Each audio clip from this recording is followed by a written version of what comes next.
De pronto vi a una mujer en el andén, se veía extraña, su vestimenta era como de otro tiempo, lo más raro es que yo tenía la certeza de que había salido de la oscuridad del túnel. Muy buenas noches comunidad, es un gusto poder estar con ustedes esta noche y de verdad espero encontrarles bien, de buen humor, y si ese no es el caso, que se pierdan un poquito en las siguientes historias. Recuerden que el terror siempre es un buen pretexto para escapar, aunque sea por un momento, de los problemas de allá afuera.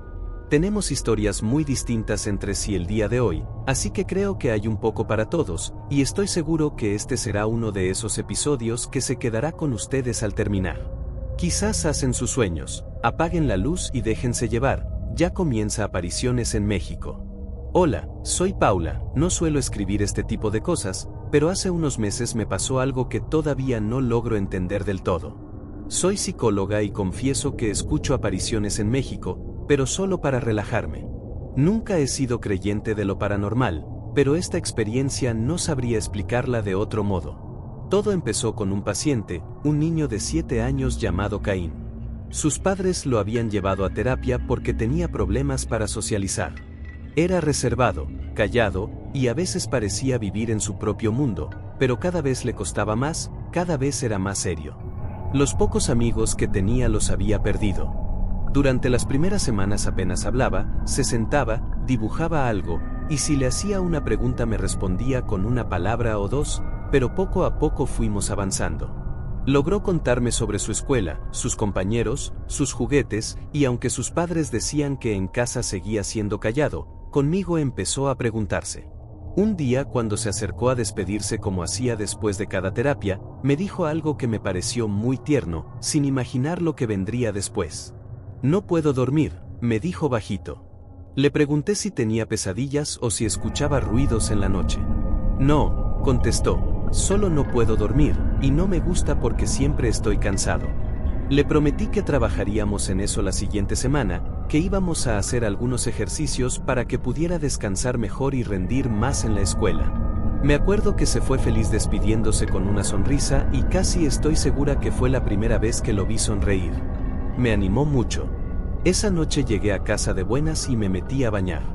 Le dije a mi esposo que había sido un buen día, que encargáramos algo rico para cenar y viéramos una película, y él se puso en eso mientras yo tomaba una larga ducha para relajarme.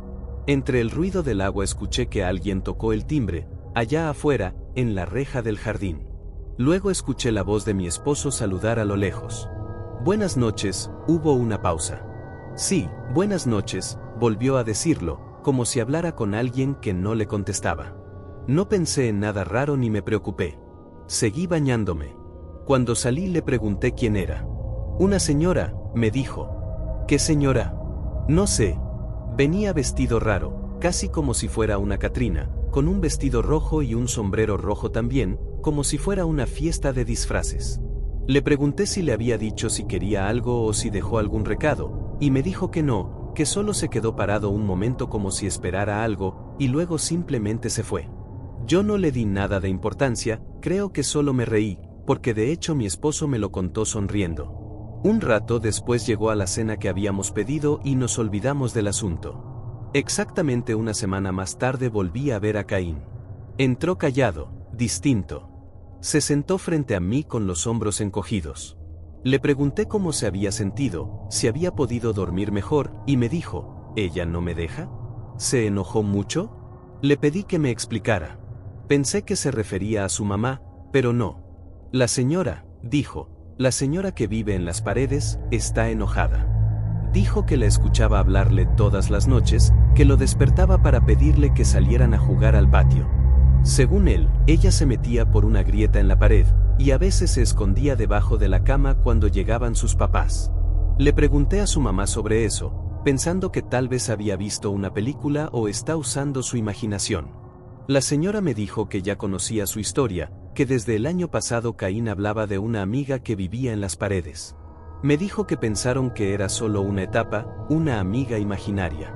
Cuando le pregunté a Caín cómo era su amiga, le dijo que era una señora de vestido y sombrero rojo.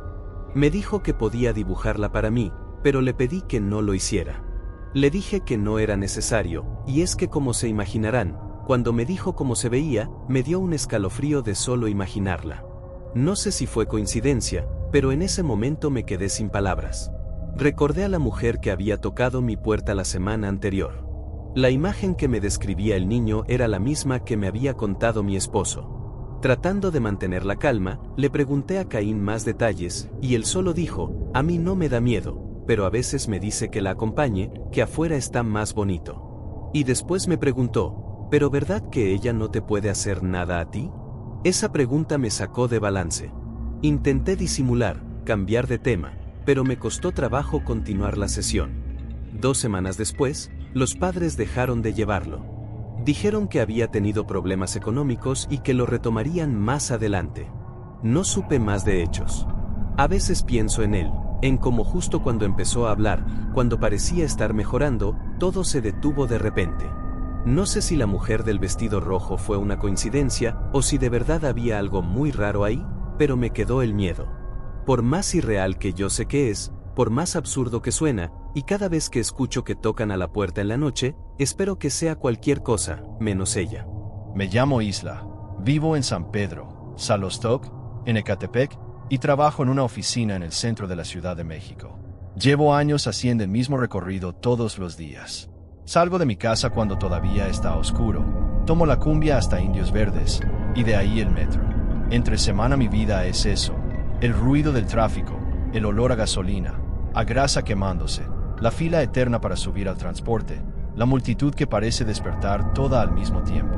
Quienes viajamos así sabemos que el metro es otra ciudad, una que empieza a moverse antes del amanecer. Hay gente que ya va medio dormida, otros desayunando de pie, otros con la cabeza recargada en el vídeo tratando de recuperar unos minutos de sueño. Yo suelo quedarme callada con los audífonos puestos, escuchando música o algún podcast, para hacer más llevadero el trayecto tan largo. Esa mañana fue igual que todas, o al menos empezó igual. Hacía frío, un frío raro, seco, como si fuera más temprano de lo que era. A veces en esas horas uno siente que el aire del norte baja por el cerro y se mete hasta los huesos. Literal, se sienten los huesos. No crean que lo digo por decir. Yo llevaba una bufanda y las manos adentro del abrigo, y estaba parada cerca del borde del andén, esperando el convoy. El lugar estaba lleno, apenas que había un alma más. Había gente tan apretada que apenas podía mover los brazos, pero siempre pongo atención a algunas personas, para no sentir que solo somos una masa. A mi lado una señora con un canasto lleno de tamales. Creo, se iba abriendo paso pidiendo permiso. Detrás de mí un grupo de jóvenes platicaba medio dormidos. Enfrente un señor intentaba leer un periódico de la tarde de ayer, de esos con crímenes en la portada. Todo normal, pero vi algo más, a varios metros de mí. No sabría decirte cómo me di cuenta, porque con tanta gente uno no distingue nada, pero de pronto mis ojos se fijaron en una figura que sobresalía entre todos. Era una mujer muy alta, de espaldas a mí, inmóvil. Medía, no sé, más de 1,90 m, casi 2 metros. Era imposible no notarla. El cabello le caía bajo un velo por la espalda. Se alcanzaba a ver completamente lacio y oscuro, y usaba un vestido muy largo, de esos que ya casi no se ven, como los que usan las personas mayores o de otro tiempo. Y lo más raro es que no se movía. Mientras todos daban pequeños pasos o giraban para abrirse espacio, ella estaba firme, como una estatua, como si todos la ignoraran, le sacaran la vuelta sin tocarla. Se empujaban entre ellos, pero a ella no. Parecía no ser real de lo quieta que estaba. Al principio pensé que tal vez se sentía mal o que estaba distraída, pero luego noté algo que me dio miedo. La gente parecía pasar demasiado cerca a ella, rozándola, y ella no reaccionaba, ni un movimiento, ni un intento por equilibrarse, nada. Me quedé viéndola, tratando de entender si era una persona o si yo estaba viendo mal por la luz o por el sueño. Entonces giró un poco la cabeza en mi dirección, apenas unos centímetros, como para poner su oído hacia mí, suficiente para que yo sintiera que me había escuchado. Pero a mí, ¿por qué? Se dirán, si todo estaba lleno de gente, pero sentí que se había dado cuenta de mi presencia, o de que yo la había notado. No lo sé, fue una sensación rarísima, pero la sentí conectada conmigo, como cuando alguien te observa desde lejos y no sabes cómo, pero lo sabes. Sentí un escalofrío y bajé la vista enseguida, con miedo de que volteara a verme o de verle la cara, y fingí que estaba buscando algo en mi bolsa. En ese momento se escuchó el rugido del convoy acercándose por el túnel. La gente empezó a apretarse más, a empujar, a moverse como un solo cuerpo. Yo trataba de concentrarme en eso, en avanzar poco a poco, cuando la sensación regresó. Esa sensación de que alguien me miraba, pero no sé si atrás donde estaba la mujer. Lo sentí desde mi izquierda. Volteé, y ahora ahí estaba, la misma mujer, pero en el otro extremo del andén, ahora justo frente a mí. Por un segundo pensé que debía estar confundida, que era otra persona, pero no, era la misma altura, el mismo abrigo, el mismo velo, solo que ahora me miraba directamente, y sonreía, una sonrisa pequeña, contenida, que se fue haciendo más grande conforme me miraba. Luego levantó la mano, despacio, y me saludó, una mano muy delgada, pálida, casi huesuda. Yo no supe qué hacer, no pensé nada, se los juro, y aún así por reflejo le devolví el saludo. No sé por qué lo hice, supongo que pensé que si le respondía dejaría de hacerlo, dejaría de mirarme, pero no. Esa sonrisa se volvió más amplia, más feliz de que yo la viera, y entonces empecé a notar que había algo raro en ella, como si no encajara en el resto del lugar. La luz blanca horrible de la estación rebotaba en la pared, en la gente, en el piso, pero no en ella. Era como si estuviera fuera de foco, como si alguien hubiera bajado la saturación de su imagen. Parecía en blanco y negro. Y mientras la veía, empezó a mover la mano con la que me saludaba, señalando hacia mi lado derecho, hacia la orilla del andén. Lo hacía riéndose pero sin sonido, una carcajada muda. Yo seguí la dirección de su mano y miré hacia allá. Apenas lo hice, escuché los gritos, un golpe seco como de cuerpo contra metal, el rechinar de los frenos, el eco del túnel. Alguien se había caído a las vías, o la habían empujado o se había aventado. No lo supe en ese momento. La multitud empezó a gritar, a hacer señas al conductor del metro para que frenara. Un muchacho se lanzó sin pensarlo para ayudar a la señora que estaba tendida sobre las vías. Alcancé a ver cómo el convoy frenó unos metros de ellos. Las luces parpadearon, el aire se llenó de olor a freno quemado y de los gritos de la gente. La señora ahí abajo gritaba de dolor. Tenía la pierna completamente torcida y la sangre se extendía por el suelo de las vías. Algunos intentaban ayudar, otros solo miraban paralizados, y yo entre todo ese caos regresé a la vista a la mujer del velo, pero ya no estaba allí. No recuerdo bien cómo salí de la estación, solo que caminé sin detenerme con las manos heladas y las piernas temblando. Afuera hacía más frío que nunca. Revisé cuánto dinero traía. Por suerte me alcanzó para buscar un taxi y cuando me subí no hablé en todo el camino. El chofer solo me miró por el retrovisor y me dijo que me veía pálida, que sí estaba bien. Le dije que sí y claro que mentía, pero no tenía ganas de contar lo que había visto. Todo el día en el trabajo estuve distraída pensando en esa mujer, no en la que se cayó sino en la otra, en la mujer del velo, en cómo me había mirado, en la carcajada muda, en el momento exacto en que señaló hacia la orilla justo antes de que alguien cayera. No quise contárselo a nadie. ¿Quién me iba a creer? Todos me iban a decir que había sido la impresión o que mi mente mezcló las cosas con el susto. Pero al día siguiente, cuando regresé a Indios Verdes, sentí otra vez ese frío en el aire y ya que me subí al metro miré hacia afuera sin querer, hacia el andén. Entre la multitud por un segundo me pareció verla, alta, inmóvil, con ese mismo velo sobre su cara lo suficientemente transparente para ver su sonrisa. Cerré los ojos, respiré hondo y cuando los abrí ya habíamos avanzado. Ya no estaba. O tal vez nunca estuvo. A veces pienso que esa mujer no me estaba saludando, que estaba tal vez advirtiéndome de algo o esperando que yo me acercara un poco más al borde del andén. Esa noche me atreví a contarlo. Llegué a casa más tarde de lo normal, cansada, con frío. No comí nada en todo el día, pero solo quería llegar a dormir y sin embargo cuando abrí la puerta vi a mi papá sentado en la cocina comiendo algo rápido antes de irse a trabajar. Casi nunca coincidimos a esa hora. Él trabaja de noche y cuando yo llego normalmente ya se fue. Me sorprendió verlo ahí, con la chamarra puesta y la lonchera a un lado. Me saludó como siempre, tranquilo, preguntando cómo me había ido. No sé por qué, pero sentí la necesidad de contarle lo que me había pasado el día anterior. Le dije todo, desde que vi a esa mujer alta en la multitud hasta como la vi un segundo después muy lejos saludándome, señalando justo antes de que alguien cayera a las vías. Mi papá se quedó en silencio todo el tiempo, no me interrumpió, no se rió ni me preguntó si estaba segura, solo me escuchó. Cuando terminé se recargó en la silla y me dijo que no me asustara, que supiera que en la vida hay cosas que uno no puede explicar, pero que eso no quería decir que no sean tan reales como lo que sí podemos ver, tocar. Yo pensé que lo decía para calmarme, pero luego me contó algo que él había visto hace mucho tiempo. Fue en 2007, me dijo, también en Indios Verdes. Él salía de su trabajo cerca del centro histórico y tenía que correr para alcanzar el último tren. Iba cansado, con sueño y apenas, y logró meterse al vagón. Cuando llegó a Indios Verdes, según su reloj, ya era medianoche, la estación se veía prácticamente vacía. Iba apurado porque tenía que alcanzar la combi para regresar a Catepec, mientras más tarde más peligroso. Pero justo cuando bajó al andén, vio 3 personas paradas cerca del borde, una señora con bolsas de mandado, un joven y un policía. Los 3 estaban mirando hacia el túnel. Él también se detuvo con curiosidad porque no entendía qué estaban viendo. Les preguntó qué pasó. El muchacho joven le contestó que una loca, una mujer muy rara vestida como de antes, se había aventado a las vías, pero que no cayó normal de golpe, sino despacito, como flotando. Dijo que él y la señora la vieron bajar despacio hasta quedar parada sobre los rieles y que después caminó hacia la seguridad del túnel. Mi papá no le creyó, pensó que era una broma o que habían visto mal o algo, pero el policía también se veía nervioso. Decía que no quería acercarse a revisar, que si fuera una persona ya habrían escuchado los pasos o los gritos de cuando se aventó. ¿Quién sabe qué tanto le hacían por radio? Un radio tan corriente que no se entendía nada. Mi papá se quedó un momento ahí con ellos y no vio nada, no escuchó nada.